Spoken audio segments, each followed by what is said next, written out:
Pejuang NIP 2024, kembali lagi di channel YouTube aku, Fitriana Rahmahesi. Di sini aku akan bahas lagi terkait soal-soal P3K perawat atau soal SKB CPNS perawat. Yuk, kita langsung aja masuk ke soal yang pertama.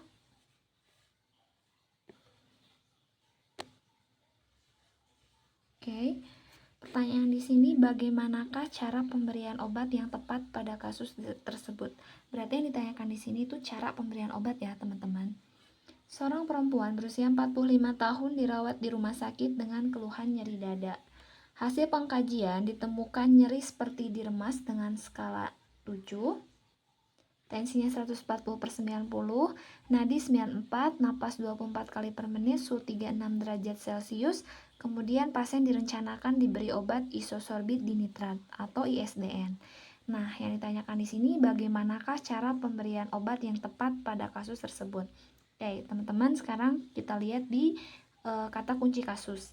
Di sini pasiennya nyeri dada, kemudian nyerinya itu seperti diremas dengan skala 7, dan pasien direncanakan akan diberikan obat isosorbit dinitrat. Oke, di sini teman-teman harus tahu dulu nih. Sebenarnya obat ini tuh sangat baik diabsorpsi tanpa makanan dan lebih cepat lagi diabsorpsi di sublingual ya.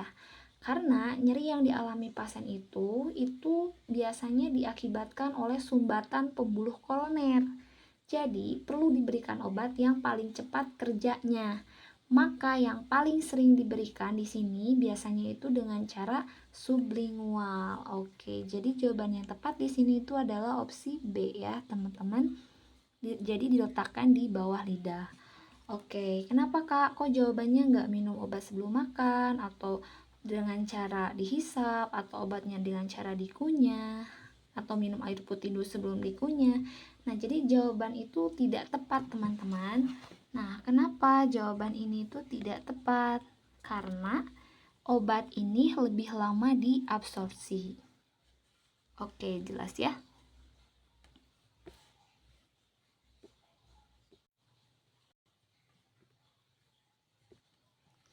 Apakah tindakan selanjutnya yang tepat pada kasus tersebut? Berarti intervensi ya, teman-teman, yang ditanyakan di sini. Seorang laki-laki usia 60 tahun dilakukan perawatan kolostomi yang telah penuh dengan feses. Saat ini sedang melepas kantung secara perlahan mulai dari bagian atas sambil mengencangkan kulit perut pasien. Perawat menggunakan tisu untuk mengusap sisa feses dari stoma dan menutup stoma dengan kasa lembab. Perawat mencuci tangan dan menggunakan sarung tangan steril. Apakah tindakan selanjutnya yang tepat pada kasus tersebut? Nah, oke, sekarang kita lihat lagi di kata kunci. Teman-teman, kata kuncinya itu ada di sini. Ya. Nah, perawat mencuci tangan dan menggunakan sarung tangan steril. Maka yang ditanyakan di sini, apakah tindakan selanjutnya setelah perawat melakukan hal itu? Nah, jadi di sini jawaban yang tepat ini adalah opsi D, membersihkan stoma. Kenapa Kak? Kok jawabannya membersihkan stoma? Nah, jadi teman-teman harus tahu dulu prosedur. Prosedur perawatan luka kolostomi dimulai dari yang pertama cuci tangan dulu. Yang kedua membuka kantong kolostomi. 3. Membersihkan area periostomal dan mengeringkannya. Kemudian cuci tangan steril dan gunakan handscoon. Nah, menggunakan handscoon steril. Nah, ini sudah sesuai kan dengan apa yang ada di kasus ya. Nah, kemudian tindakan setelah itu yaitu membersihkan stoma, lalu berikan salep, lalu ukur stoma dan pasang kantong kolostomi. Setelah itu rapihkan alat dan cuci tangan. Oke, jadi jawaban yang tepat di sini jelas ya, teman-teman. Jawaban yang tepat di sini adalah membersihkan stoma. Oke, sekarang kita masuk lagi ke poin kata opsi pilihan ya. Nah, kenapa Kak? Kok jawabannya itu tidak mengukur stoma, ataupun mengoleskan salep, atau memasang kantong kolostomi? Kenapa itu tidak dijadikan suatu jawaban ketika perawat sudah cuci tangan dan menggunakan sarung tangan steril? Karena opsi A, B, dan E itu tidak mungkin dijadikan suatu jawaban. Kenapa? Karena stoma aja belum dibersihkan, sedangkan menilai kondisi stoma itu dilakukan pada tahap awal saat membuka stoma. Oke, jadi jelas ya, jawaban tepat itu adalah opsi D.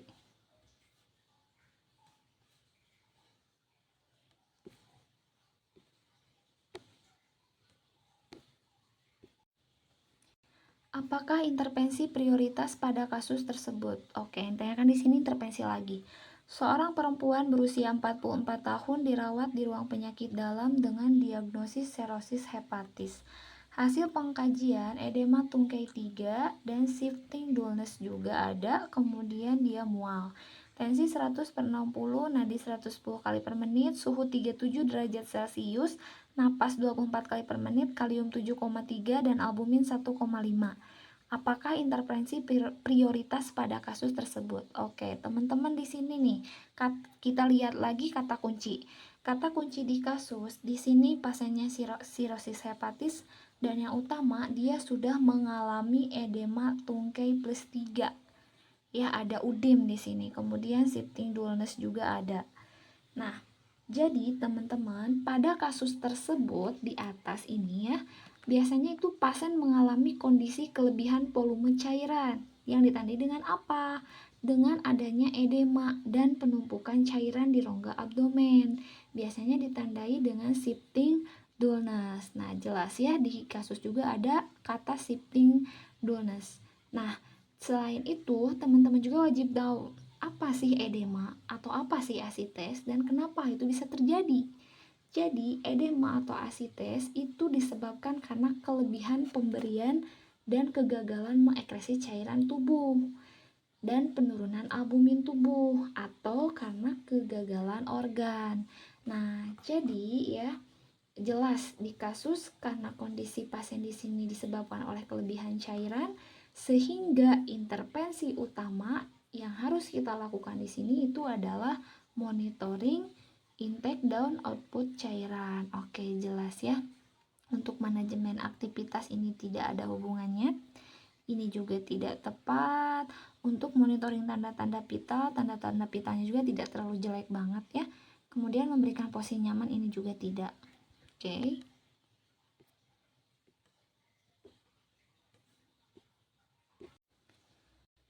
Apakah tindakan selanjutnya pada kasus tersebut? Intervensi lagi ya. Seorang perempuan berusia 53 tahun dirawat di ruang perawatan bedah dengan ileus paralitik pasca operasi pembuatan kolostomi hari ketiga. Saat ini perawat akan melakukan perawatan kolostomi. Perawat telah menjelaskan prosedurnya kepada pasien, lalu perawat mengenakan handscoon dan membuka kantong kolostomi. Apakah tindakan selanjutnya pada kasus tersebut? Oke, teman-teman, soal ini tuh mirip dengan soal yang tadi ya, yang kita bahas di nomor sebelum ini. Tetapi di sini dirubah sedikit ya kalimatnya, jadi teman-teman harus sedikit mulai memahami ya apa perbedaan soal ini sama soal yang tadi. Oke, sekarang kita lihat lagi ke kata kunci.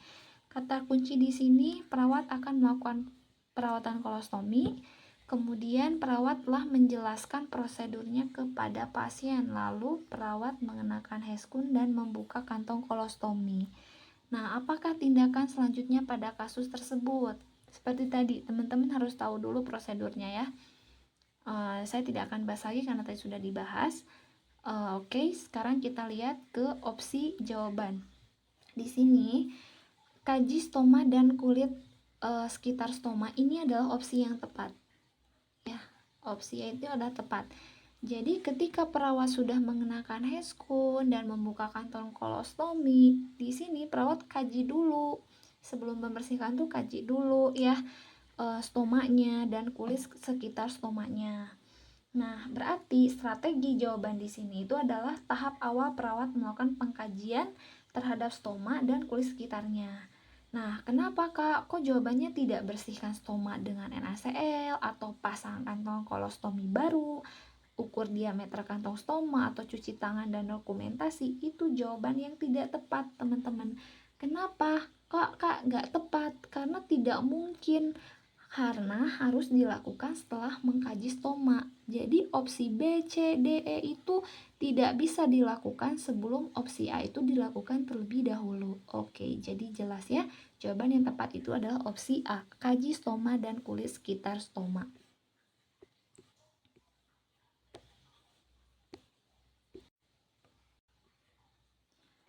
Apakah intervensi keperawatan yang tepat pada kasus tersebut? Seorang laki-laki berusia 60 tahun dirawat di ruang neurologi dengan diagnosis meningitis.